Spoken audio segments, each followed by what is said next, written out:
Hi, I'm Lynn. And I'm Leo. Welcome back to Yoga with Lynn and Leo. And welcome to day 15 of our 18 days of yoga. It's going so quickly. Yeah, so we've got another 3 poses that we're going to drill down into to have a look at other ways of working to help you improve your pose. Good. So hopefully you're on your mat. Our first pose is Virabhadrasana 1. Now today we're going to be stepping into it. We're just going to have our hand onto the top of the chair. Which reminds me, equipment. Oh yes. We need a chair and 2 bricks for this particular sequence. Okay, so what we're going to do here is to have the chair, and Leo's going to step her right leg forward and just have her hand here on the chair, so you can probably see this hopefully on film. Now, this chair is really useful if you're trying to get that lift in the pose. If you were watching yesterday, we did use the chair for Virabhadrasana 2, which was really helpful. Just having that light touch on the chair helps you to keep and maintain that lift. Now push into your back leg very strongly and start to bend your front leg. Now what's really important about this pose is that back inner groin. So I'm going to just climb over this chair to come to the back of the pose. So when you're here, this back area of the leg needs to lift up. That's it. And this area needs to lengthen at the lower back, but it also needs to become a little bit more extended towards the frame, So continue to see that you get that lift. And now if you're able to, maintaining all of those actions, then taking the arms up for the Virabhadrasana 1 action. And this really does give you time, a little bit of time, to broaden and extend your frame. So really, if you were practicing this and you were ready to go into Virabhadrasana 3, it's a really nice way to get that extension and lift up. So we're going to come to the other side now. So Leo will turn herself round. Alright, and again, just that light touch makes such a difference. So if you've got a chair or a sideboard or something that you put your hand onto, it will just give you that little bit of extra support. Push into the back leg and then start to bend your front leg. Bend your front leg, good. So when you bend the front leg, you've got to deepen this action and everything else has got to, yes, that's the action. And then continue to come into the pose, keeping that back leg strong. Now if the back heel lifts, that's quite normal, that does happen. You just got to know that direction, keep at it, keep pushing it down, and eventually it will go down. We do have sometimes a prop. We have got other videos on for Virabhadrasana 1. Sometimes we do use a prop underneath the foot, but today we want to get that lift from this frame of the chair. And then if you're able to, then start to take your arms up. So this is really a useful way for somebody who's trying to improve their pose to get that quality of grounded action in the back leg, or for somebody who finds the pose quite difficult in terms of balance. So it services so many different things, and then taking a breath in and releasing. Such a nice way of working, isn't it? That's a good way of working, yes. And then bring the legs together. So what we're going to do now, we're just going to move this chair. So it's going to come here. So we're going to come from Parsvottanasana, and again, Leo's going to step into it, taking her right leg forward. Alright, so what we're looking for here is this really nice extension. So Leo's going to hinge forward with the chest open and then extend the arms to the back of the chair. That's it. So what you want to do is to really grip the chair. So I'm going to move the chair a little bit away so that she has to really reach for it. Now that's it. So when she reaches for the chair, she's going to also reach back into the back leg and the back pelvis. It really gives a really nice extension. So this lift is really key in this pose, but sometimes you get a bit bogged down with this to get hands down to the floor as much as possible. But what we want to do really is to get this space before we actually start practicing in that way. So if this is going well, then we have a couple of bricks which you can actually move towards once you've got that nice length, and taking the hands down onto the bricks. You can see that Leo's just taking it quite easy. Then chair seat first and then the bricks. It's a really nice way of progressing the pose. Keeping that back leg strong, same way as we did in the previous pose, Virabhadrasana 1, and then releasing and coming up. It's quite a nice way of working, isn't it? Mm, it is.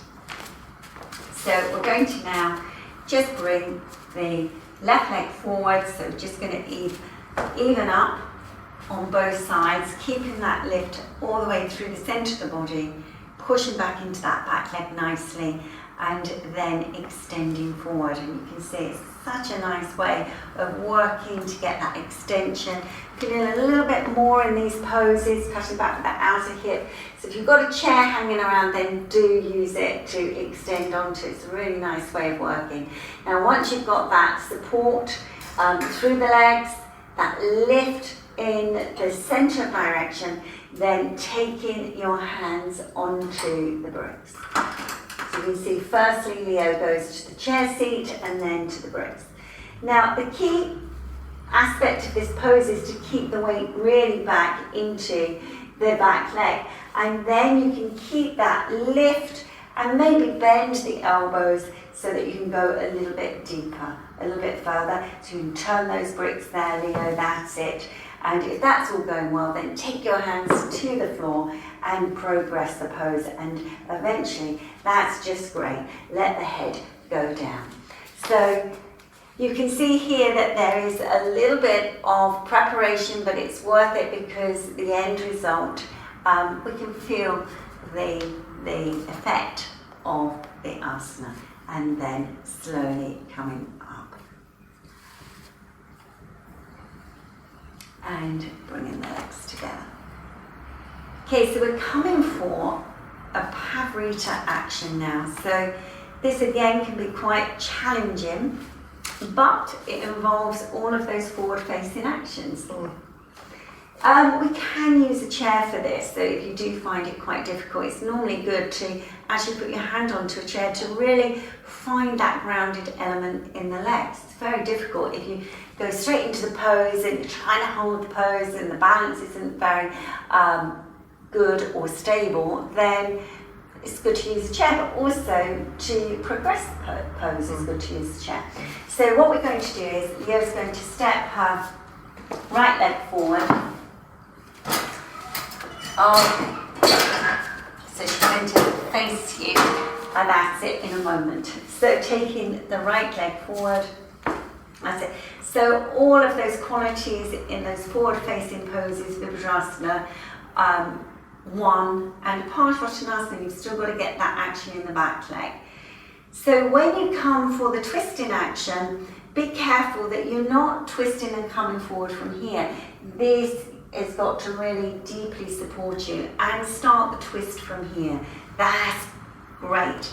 And then we have to see that we keep pushing back with the back leg, and then taking the left hand to the chair seat, the right hand to the top of the chair. So you've got that stability, you can really keep that work in the back leg. And then see, can you take that right hand onto the sacral area? That's great. And still get that twist in action. Take the front body to the back body. Yes, keep going back, that's it. Keep on getting that action. And then of course you can have a brick quite nearby, and then you can take your hand down onto a brick, which is quite useful as well. Maybe I'm going to just see that I take this away, and so you can see this action here. Yes, and then you may be able to keep all of this action, turn the brick, or take the hand to the floor. That's it. So you can see how progressive this has been, and it's quite useful, even if you're good at the pose, to actually go through those stages, because it just brings so much awareness into the body, and then release it. Okay, and then coming up. So we're going to move the chair to the outside now so that Leo can still face you.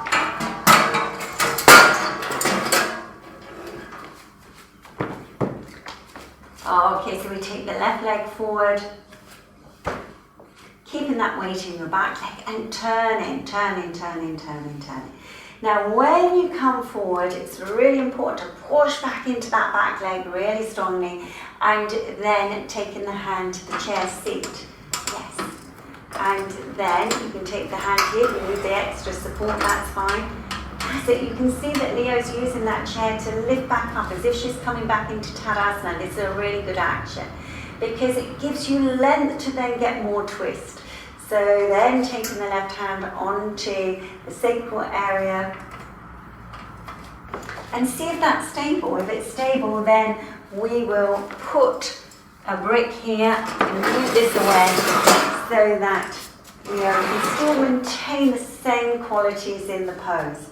And if that's going well, then you can just slowly unfold that action, get in that rotation, and then if you're able to extend the top arm up if it's going that well. That's great. And then slowly unfolding the action. Okay, slowly unfolding the action and coming up and turning. Okay, such a big pose, isn't it? Yes.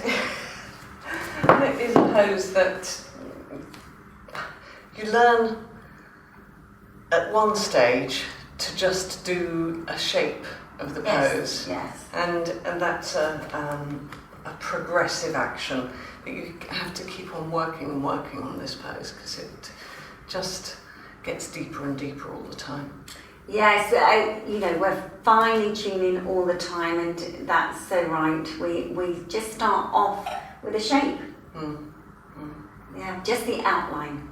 But that's where the props come in so beautifully, because they really help you to get deeper and deeper into a pose and get beyond just making a shape.